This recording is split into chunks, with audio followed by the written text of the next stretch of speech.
The moment the president stood for me, I knew exactly who wouldn't. The applause moved like a tide, dignified, deliberate, rising through marble columns and polished wood. When I stepped forward in full dress uniform, I didn't need to smile. The recognition wasn't for them. It was for what I'd built when no one was watching. I heard my name echo through the chamber. Staff Sergeant Elise Monroe. And then it happened. He stood. The President of the United States on his feet, nodding as I approached the dais. A sea of polished shoes and pressed suits followed. Cameras flashed. A single decisive moment, visible, undeniable. That's when I felt it, the quiet vibration from my phone inside my jacket pocket. Muted but insistent. I already knew what it was. Later that evening, back in my hotel room, I finally looked. Ryan. Wait.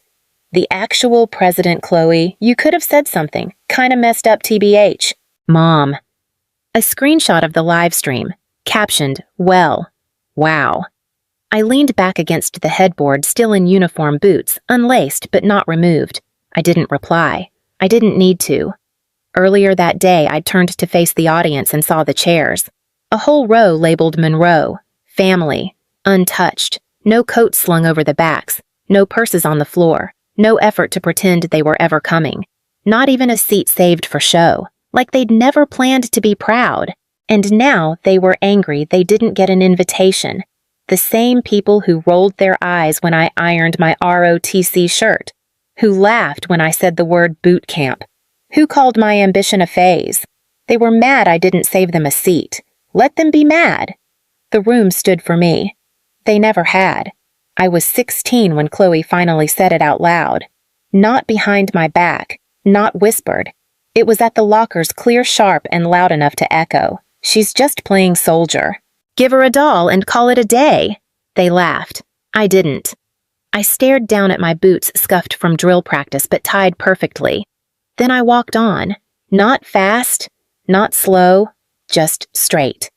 At home, my ROTC jacket hung neatly on the kitchen chair. Mom brushed past it, laundry basket in hand. Maybe this'll teach you some discipline, she muttered. I didn't respond, just lifted the jacket off the chair so it wouldn't wrinkle on the floor. That year, I entered an essay contest, Why Service Matters. I wrote about legacy, about Grandpa's medals in a shoebox, about serving even when no one salutes. I won second place statewide, left the certificate on the kitchen counter. Next morning, a coffee ring across my name. Mom glanced at it and said, well, it's not the New York Times. No one came to the awards dinner. Chloe had cheer regionals. Ryan said, an essay thing. You're serious. Dad went back to the weather. I went alone. Wore borrowed flats and a thrifted dress. They called my name. I smiled, said thanks, and left. Back at school, someone pinned the article to the bulletin board. No one noticed it was mine. I remember graduation. I walked out into the parking lot and saw Mom's car. My chest lifted. I fixed my gown, reapplied my lip balm. But when I got closer, the car was empty. She'd driven Chloe to cheer tryouts across the street. I sat on the curb, diploma in hand, then walked home alone. By then, I wasn't hoping to be celebrated. I just didn't want to be erased. Senior year, I wore my uniform to school once. Chloe rolled her eyes so hard she nearly tripped. Still doing the army costume thing, she said. I looked at her, then at the ribbon I'd sewn onto my collar. It's not dress up if it doesn't come off. She said nothing. She never did. They all thought I'd grow out of it, the uniform, the routine, the need to prove something. My first duty station was 3 states away, a town with more pine than people. I packed my things in silence. No send-off, no car ride, just a bus ticket and a weather app. No one asked where I was going. No one even Googled the base name. The day I arrived, I texted the family group chat a photo me in fatigue's hair pulled back, smile half forced but proud. Ryan left it on scene. Chloe replied 2 hours later. Niece, is that real gear or like ROTC stuff? I typed out a full explanation, then erased it, just sent a thumbs up. That first year was mud and sweat and early mornings that didn't care who was watching. I ran until my arches throbbed, cleaned rifles until I could smell CLP in my sleep, Folded uniforms sharper than any conversation I'd had at home. No one asked how I was sleeping, or if the blisters broke. At Christmas, I mailed gifts from the PX. A mug that said, "Best Grandma Ever," even though Mom wasn't one. A set of novelty socks for Ryan, Chloe's favorite snacks overpriced and bubble-wrapped. Only Chloe replied, "Thanks, I guess." Kinda random, but okay, LOL. I kept that message, not because it was warm, but because it was the only one. The following spring, I was sent overseas. Different continent, same silence. On my 24th birthday, the family FaceTimed me. But not for me. It was Aiden's candle-blowing moment. They held the phone up to the cake. Chloe's voice said, "Oh, hey, Elise. You're still in Japan, right? Cool. Anyway, say hi to Aiden." The camera flipped. I waved. No one waved back. After that, I stopped picking up. Birthdays became quiet evenings with vending machine coffee and whatever was left in the mess hall. I started calling them Tuesdays. Then came the call that changed my record. A medevac. We lost radio. I coordinated fallback without maps or margin. People lived because of it. The commendation arrived folded and unsigned. Just a number in a database, but it was real. I didn't tell anyone. Didn't text the group chat. Didn't want another cool or LOL. I pinned the medal above my bunk. Velcro. No frame. No speech. My bunkmate stared and said, "You don't talk about home much." I shrugged. Nothing new to say, but inside I felt something settle. Not pride exactly, something quieter. Like the moment a door shuts and you realize you never needed it open in the first place. It came on a Wednesday, the kind of day no one remembers. Overcast. Damp. My boots left light prints on the hallway floor as I walked in from the base. There it was glowing in the top corner of my inbox. Subject Department of Defense, National Commendation Notification. At first, I thought it was admin spam. I almost archived it. Then I saw my name in the second line. Staff Sergeant Elise Monroe. Bold. Capitalized. Strange. It didn't look like me. Not because it wasn't accurate, but because it had weight. Real weight. The kind that doesn't ask permission. I opened the file and stared at the PDF. Black serif font. Gold seal watermark faint in the corner. Formal language threaded with clipped sincerity. In recognition of distinguished leadership performance under pressure and continued service in defense of this nation. I read it 3 times. Not because I didn't believe it, but because I did. I printed it on thick paper and folded it once, then twice, then a third time for reasons I still don't understand. The crease ran perfectly down the emblem. I left it on the counter next to my mug. Didn't touch it again for hours. That night, I opened the family group chat. Last message, Chloe on a beach holding a mimosa. Ryan had commented living the dream. Mom had reacted with a heart. I stared at the screen for a full minute, then typed, "I'll be flying to DC. Next month. I'm being honored by the Department of Defense. Thought you should know." 3 dots appeared almost immediately. Chloe cute. Don't forget to salute the punch bowl. Ryan cool. Maybe Biden will tweet you. Mom didn't say anything. Just a thumbs up. A gray bubble. 1 tap. That was it. I stared at it long after the screen dimmed. It felt like watching someone walk past your open door without glancing in. On purpose. I locked my phone, then unlocked it. Read the thread again even though I'd memorized every word. It didn't hurt. Not like it used to, but it didn't sit quiet either. They weren't proud. They were annoyed. Annoyed they'd been left out of a moment they never helped build. I poured tea, let it sit until it cooled, then poured it out untouched. The folded letter was still on the counter. I pressed it flat, ran my hand across the seal, then whispered to the room. Maybe they won't be invited. It wasn't revenge. It wasn't defiance. Just possibility. Spoken out loud for the first time. The shoes I wore that morning weren't new, but they were clean, polished by hand, laces double knotted. I stood in my small hotel room pinning the last ribbon above my heart where the stitching had started to fray. Not out of wear, but repetition. I didn't check the mirror. By now, I knew how I looked didn't matter. What I carried did. Outside, Washington, D.C. woke slowly under pale spring light. The kind that doesn't warm, just reveals. Cherry blossoms lined the sidewalks like they had nowhere else to go. The ceremony hall stood like it had always been waiting. Stone columns, high arches, silence you could feel in your jaw. Inside, the air held the weight of polished old wood and well-pressed history. An organ murmured low, the kind of sound that doesn't fill space, just reminds you how much space is there. An aide fixed the edge of my nameplate. Another smoothed my cuff. No words, just motion. 2 minutes, someone said gently from the hallway. I stepped into the light. Rows of chairs stretched before me, polished uniform precise. Near the front left side, 5 rows in a placard. Monroe, family. 6 white chairs, empty. Not even a wrinkle in the fabric. No jackets slung, no purses, no programs folded open, no signs of presence. Not even the lazy kind that says, we meant to show up late, just perfect absence. And in that moment before anyone clapped, I remembered. My high school graduation, the name called, the step forward, the chair they never returned to after lunch. The smile I held for the yearbook photo too wide, too long, the space beside me on stage. Some absences are louder than presence ever could be. The announcer's voice rang out clear formal. For exceptional service leadership under pressure and unwavering commitment to duty, Staff Sergeant Elise Monroe. Applause. Not wild. Not warm, just full. Then the shift soft but sure. The president stood, others followed, rows rising, shoes tapping, hands clapping. A wall of noise built on silence. I moved forward, measured steps, shoulders even. The metal pin in the box inside my left pocket felt heavier with each breath. He extended his hand. No flourish, just clarity. I shook it. Felt the nod of approval, not just as acknowledgement but closure. Then I turned. From the stage, the family row was visible again.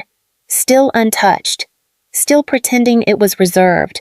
Still insisting someone might arrive. But no one did. Across the aisle, Marcus the photographer lifted his camera. No eye contact. No wave. Just focus. He angled the shot as I walked past the empty chairs. Click. A soft sound. But I felt it. Like the punctuation at the end of a sentence I'd been writing since I was 15. I didn't ask to see the photo, didn't pose, didn't speak. I knew he'd captured it. The moment where the world saw the seat saved for people who had never chosen to stand. The chairs didn't blink, but neither did I. As I stepped down, I caught sight of Grace. She sat 3 rows back, calm hands folded, face still. She didn't smile. Didn't clap longer than anyone else. She just met my eyes and gave the smallest nod. It was enough. And for once, I didn't search the room for who wasn't there. I already knew. I didn't post the group photo, not the handshake, not the medal, not even the president, just one image. Me, mid-stride, full dress uniform, back straight, head high, walking past 6 white chairs that had never been touched.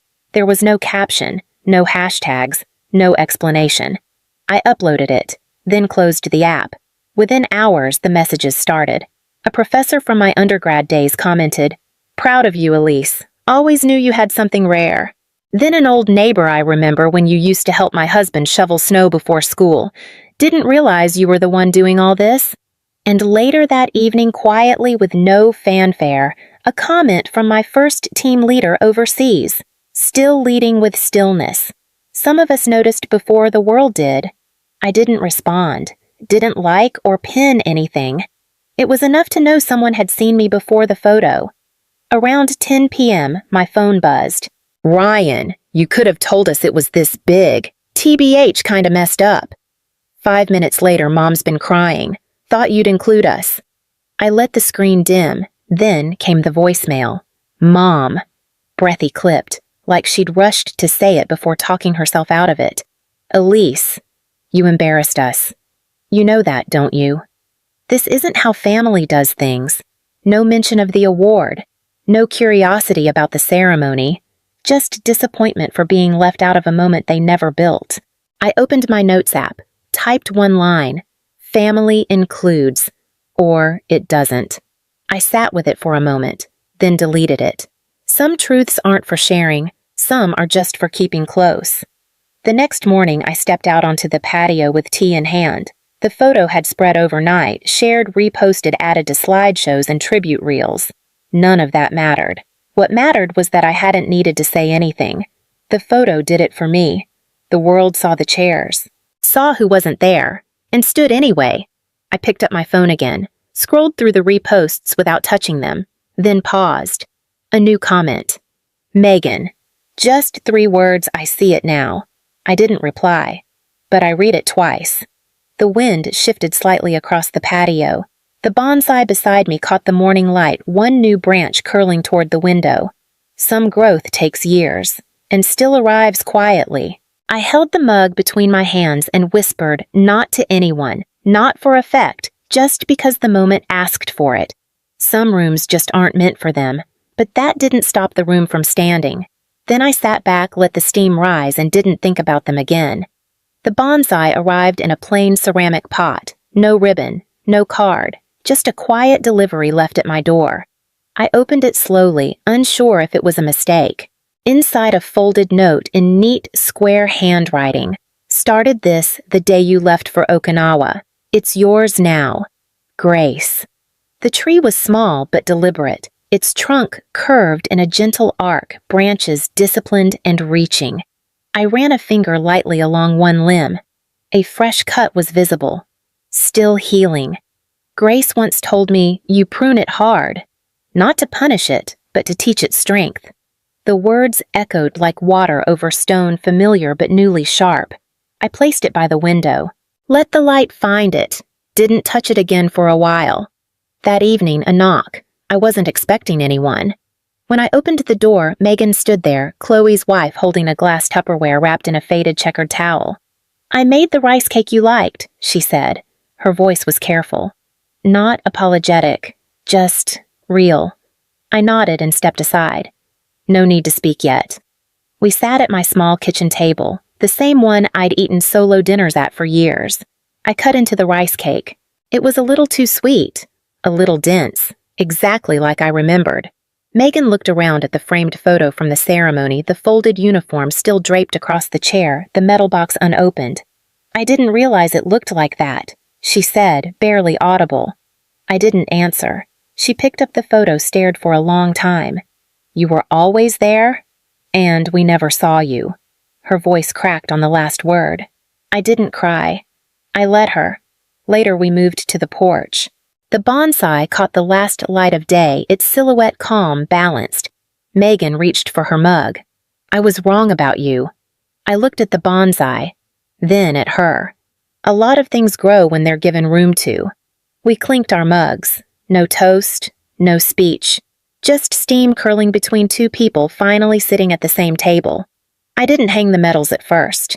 They sat in their velvet boxes for weeks, stacked neatly beside unpaid utility bills, and the bonsai, which now leaned slightly toward the window like it had somewhere to be. One quiet Sunday I took them out. Not to impress anyone. Not to make a point. Just to let them breathe. I framed 2. Placed them above the bookshelf, not centered, not spotlighted, just present, like I finally was. Watering the bonsai that morning, I paused at a new branch pushing through, still tender, still learning how to hold its own shape. I used to think proof would be enough, I whispered. But they never wanted proof. They wanted performance, and I had stopped performing. That night, I sat on the back patio. The sea hummed below, soft and unbothered. The light curled along the floor like it was trying not to wake me. No camera, no audience, no names to impress. Just the air, and me. Still here. I closed my eyes. I didn't think about who wasn't there. Didn't reach for my phone. Didn't wonder what they'd say if they saw it now. I'd already walked that aisle. Already stood in that light. The president stood, I said aloud, not with pride, but peace. But I didn't need him to. I just needed to arrive, and I had.